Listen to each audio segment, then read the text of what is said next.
हर हर महादेव दोस्तों, आप सुन रहे थे मेरे साथ मैं तेरी हीर भाग 7। मुंबई नवीन का घर।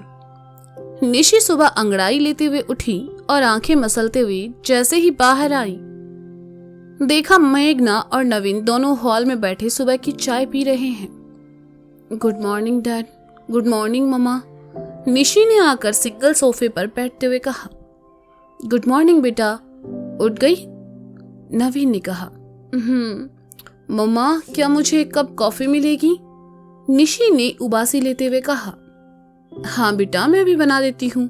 कॉफी के साथ कुछ और भी लेना चाहोगी? मेघना ने अपनी चाय खत्म कर उठते हुए कहा। नहीं, बस कॉफी, निशी ने कहा। नवीन ने देखा मेघना किचन में चली गई है तो उसने निशी से कहा, निशी, कल रात तुम गेस्ट रूम में क्यों सो रही थी? नवीन की बात सुनते ही निशी खामोश हो गई। वह कहे तो क्या कहे, आखिर वह अपना कमरा छोड़कर गेस्ट रूम में क्या कर रही थी? निशी को चुप देखकर नवीन ने पूछा, निशी, मैंने तुमसे कुछ पूछा बेटा? कल रात तुम गेस्ट रूम में सो रही थी, ऐसा क्यों? वो डैड, एक्चुअली वो मेरे कमरे का एसी खराब हो गया था और नींद नहीं आ रही थी तो मैं नीचे चली आई, निशी ने कहा। अरे, तुम मुझे बताना था ना बेटा, या तुम हमारे कमरे में आ जाती, नवीन ने कहा। डैड, मैं छोटी बच्ची नहीं हूं, मुझे आपको और मम्मा को परेशान करना ठीक नहीं लगा, निशी ने कहा। तुम कितनी भी बड़ी हो जाओ, मेरे लिए तुम हमेशा मेरी प्यारी सी छोटी सी गुड़िया ही रहोगी। अच्छा, मुझे तुमसे कुछ पूछना था, नवीन ने कहा। हाँ डैड, निशी ने कहा। तुम जब से बनारस से लौटी हो कुछ बदली बदली नजर आ रही हो, क्या तुम्हारा वहां किसी से झगड़ा हुआ था? नवीन ने सीधे सीधे सवाल किया। नवीन की बात सुनकर निशी की आंखों के सामने एकदम से वंश का चेहरा आ गया और उसी के साथ ही उसके चेहरे पर कड़वाहट के भाव भी आ गए, जिन्हें देखकर नवीन ने कहा, कहीं तुम्हारे और वंश के बीच फिर से झगड़ा तो नहीं हुआ ना? ऐसा कुछ नहीं है डैड, बनारस में सब अच्छा था।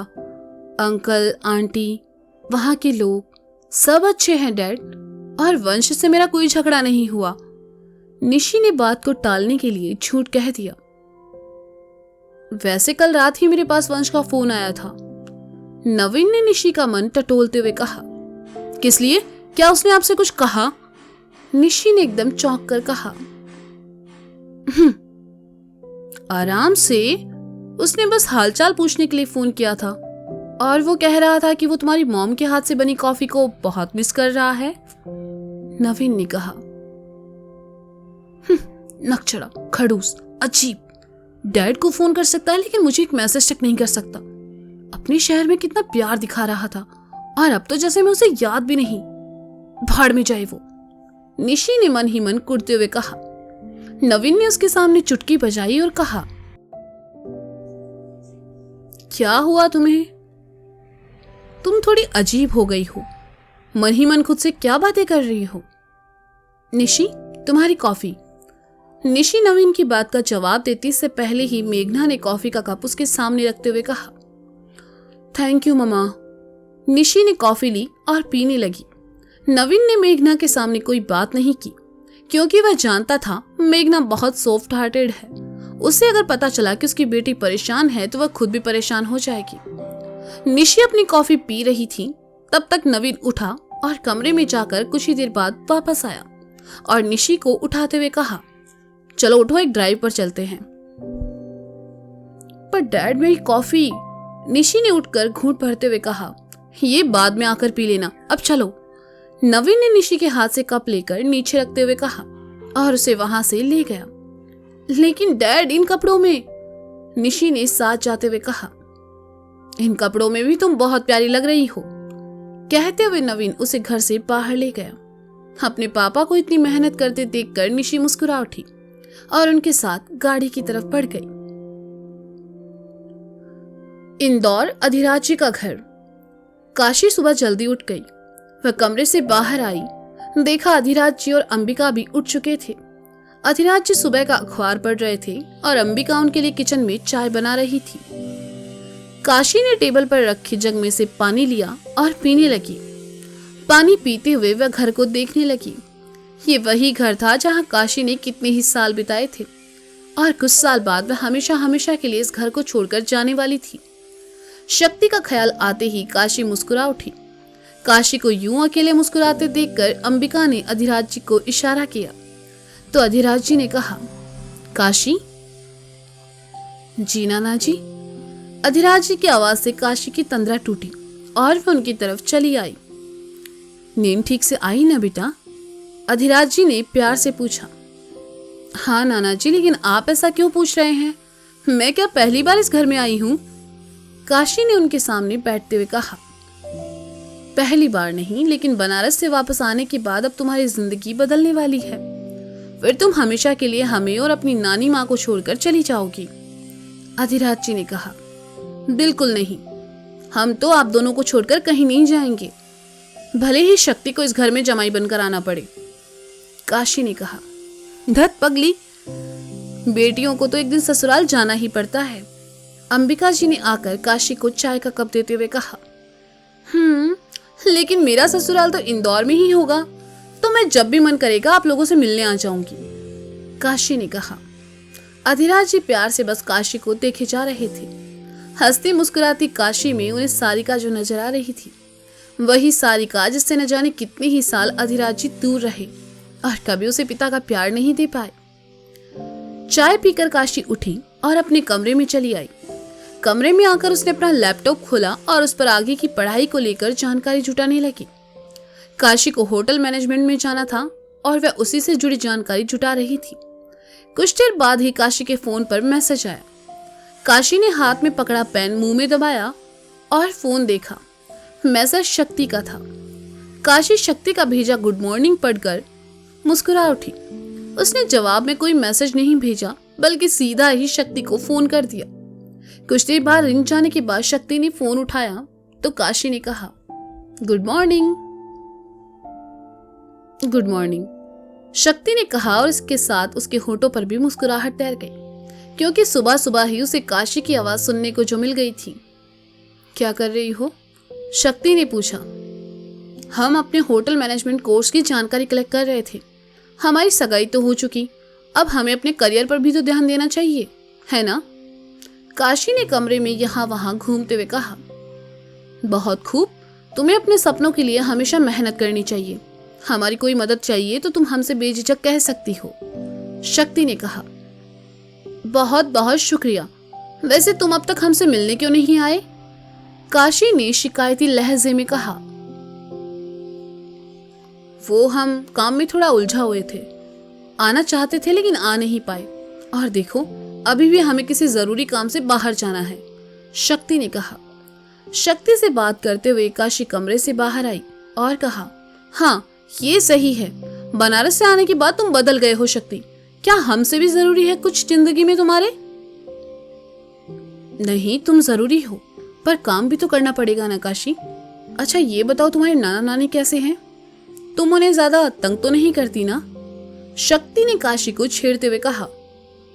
हमारे नानू नानी अब तुम्हारे भी कुछ लगते थे हैं, और हम उन्हें पहले भी तंग नहीं करते थे, तो अब क्यों करेंगे? काशी ने चिढ़ते हुए कहा।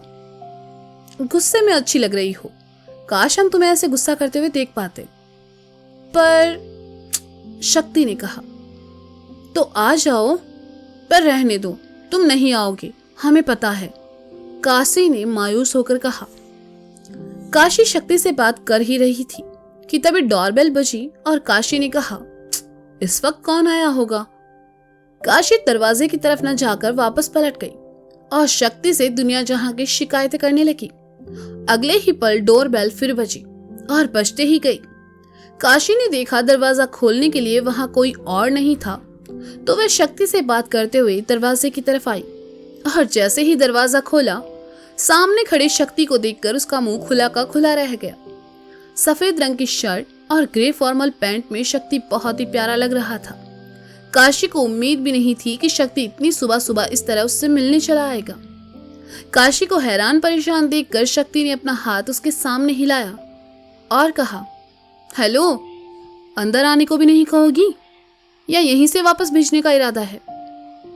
शक्ति की आवाज से काशी की तंद्रा टूटी वह खुशी से आगे बढ़ी और शक्ति को मारते हुए कहा, तुम बहुत बुरे हो, तो हमें सताने में तुम्हें क्या मजा आता है? अच्छा सॉरी, हम बस तुम्हारा रिएक्शन देखना चाहते थे। शक्ति ने काशी के हाथों को पकड़कर उसे रोकते हुए कहा और फिर उसके चेहरे को अपने हाथों में लेकर कहा, माफ करना, हमने आने में थोड़ी देर की। ठीक है, हमने तुम्हें माफ किया, अब अंदर आओ, नानू नानी तुम्हें देखेंगे तो बहुत खुश होंगे। कहते हुए काशी ने शक्ति की कलाई थामी और उसे लेकर अंदर चली आई। अधिराज जी और अंबिका ने जब शक्ति को देखा तो दोनों खुशी से फूले नहीं समाये। शक्ति ने आकर अंबिका और अधिराज जी के पैर छुए और फिर अधिराज जी के साथ बैठकर उनसे बातें करने लगा। शक्ति पहली बार घर आया था, इसलिए काशी किचन में अंबिका के साथ मिलकर नाश्ता बनाने लगी। चाय नाश्ते के बाद शक्ति ने अधिराज जी से कहा, हमें आपकी इजाजत चाहिए। हाँ बेटा जी, कहिए क्या बात है? अधिराज जी ने कहा, वो दरअसल हम काशी को लेकर थोड़ी देर के लिए बाहर जाना चाहते हैं, अगर आपकी इजाजत हो तो हम उसे लेकर जाएं। शक्ति ने कहा, कैसी बातें कर रहे हैं बेटा? काशी और आपका रिश्ता तय हो चुका है, हमसे ज्यादा अब आपका हक बनता है उस पर, इसमें हमसे क्या पूछना? अधिराज जी ने कहा तो शक्ति घुटनों के बल उनके सामने आ बैठा और उनके झुर्रियों भरे हाथों को अपने मजबूत हाथों में लेकर कहने लगा, नहीं नाना जी, माँ बाप अपने बच्चों पर हमेशा अधिकार जमा सकते हैं और जब तक काशी विदा होकर हमारे घर नहीं आ जाती तब तक उस पर आपका पूरा अधिकार है। आपकी इजाजत के बिना हम उसे लेकर नहीं जा सकते। हमारा काशी से रिश्ता हुआ है, सौदा नहीं। शक्ति की इन बातों ने अधिराज जी के मन को छू लिया। उनकी आंखों में नमी तैर गई। सामने बैठे शक्ति में उन्हें नौजवान शिवम नजर आ रहा था। अंबिका जी भी नम आंखों के साथ मुस्कुराए बिना न रह सकी। ये देखकर काशी ने उन्हें साइड हक कर लिया और मन ही मन शक्ति की बातों पर खुश हुए बिना न रह सकी। शक्ति के रूप में एक बहुत ही समझदार और सुलझा हुआ जीवन साथी उसे मिलने जो जा रहा था। अधिराज जी और अंबिका ने खुशी खुशी शक्ति और काशी को बाहर जाने की इजाजत दे दी। बनारस मुरारी का घर। मुन्ना हमेशा की तरह जल्दी उठ गया और नहा धोकर नीचे चला आया। नीचे आकर उसने देखा अनु घर में नहीं है। उसने अनु को आवाज लगाई, माँ माँ। मुन्ना बाबा, भाभी मंदिर गई है, उन्होंने कहा उन्हें आने में थोड़ा टाइम लग जाएगा, आपको कुछ चाहिए था? कृष्णा बाहर से अपना काम छोड़कर आया और कहा, नहीं कृष्णा भैया, हम खुद ले लेंगे। मुन्ना ने कहा और किचन की तरफ चला गया। किचन में आकर मुन्ना ने अपने लिए चाय चढ़ाई और साथ में सैंडविच बनाने लगा। मुन्ना जिसे नॉर्मल खाना बनाना भी आता था, कभी कभार अपने लिए खाना बना लिया करता था और ये गुण भी उसमें अनु की वजह से ही आया था। जब बचपन में वह अपनी माँ को खाना बनाते हुए देखता था।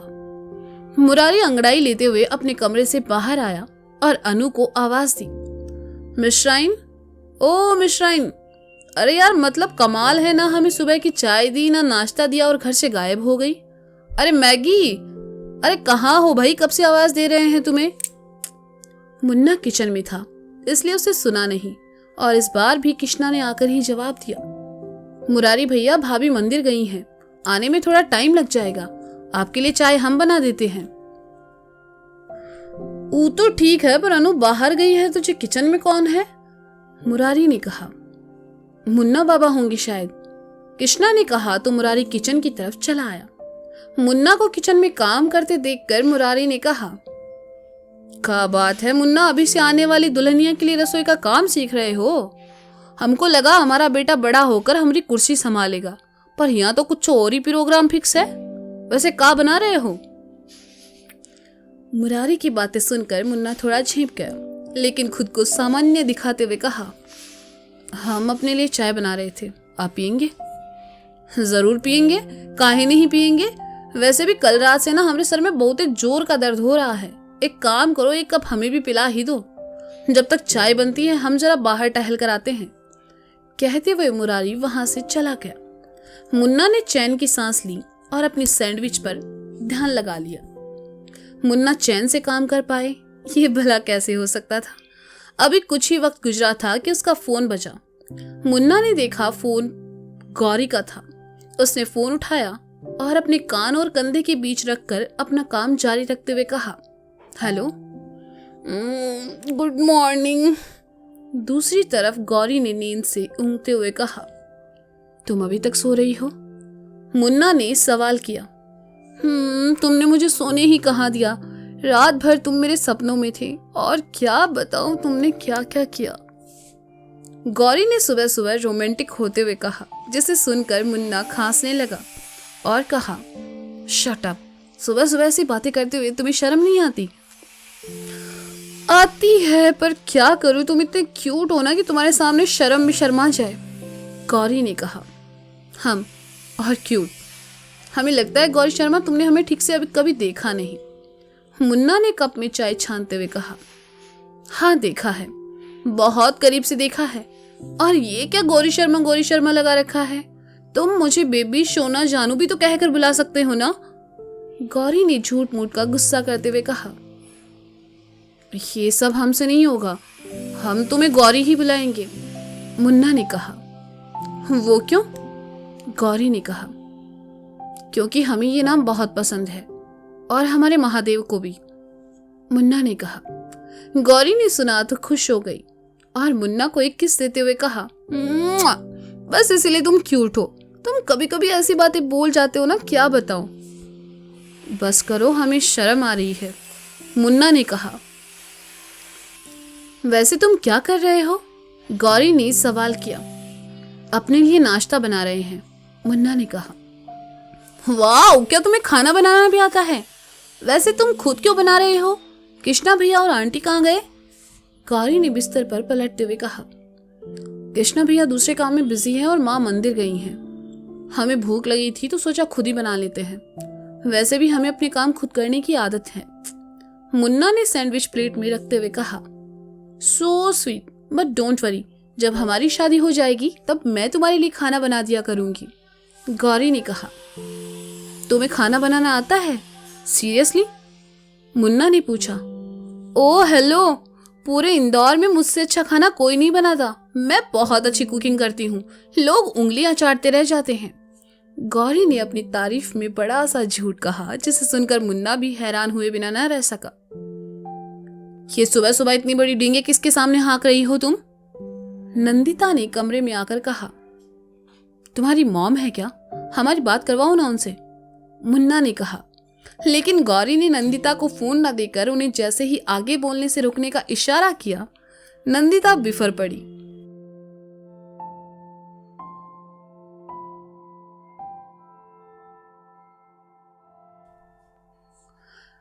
एक कप चाय तो तुम्हें ठीक से बनानी नहीं आती? चाय छोड़ो, तुम्हें तो पानी उबालने के लिए भी किसी की हेल्प की जरूरत पड़ेगी। कल शाम से तुम्हारे गंदे कपड़े बाथरूम में पड़े हैं और ये कमरा, इसे तुमने पूरा कबाड़ खाना बना रखा है। कल शाम के गंदे बर्तन भी यहीं रखे हैं। सुबह से 2 बार मैं तुम्हें चाय दे चुकी हूँ, लेकिन उठकर उसे पीने में भी तुम्हें मौत आ रही है। मुझे समझ नहीं आता आखिर तुम कब सुधरोगी। नंदिता की बात सुनकर गौरी ने रोने जैसी शक्ल बना ली और उधर मुन्ना का हंस हंस कर बुरा हाल था, क्योंकि गौरी का झूठ पकड़ा गया था। इसलिए उसने हंसते हुए कहा, गुड मॉर्निंग गौरी शर्मा। हाँ, गुड मॉर्निंग, कहकर गौरी ने फोन काट दिया। तो दोस्तों, ये था मैं तेरी हीर भाग 7। इसका अगला भाग आप जल्द ही सुनेंगे मेरे साथ। तब तक के लिए शुक्रिया, बाय बाय, अपना ख्याल रखिए और हाँ, सुनते रहिए मैं तेरी हीर मेरे साथ। Bye bye.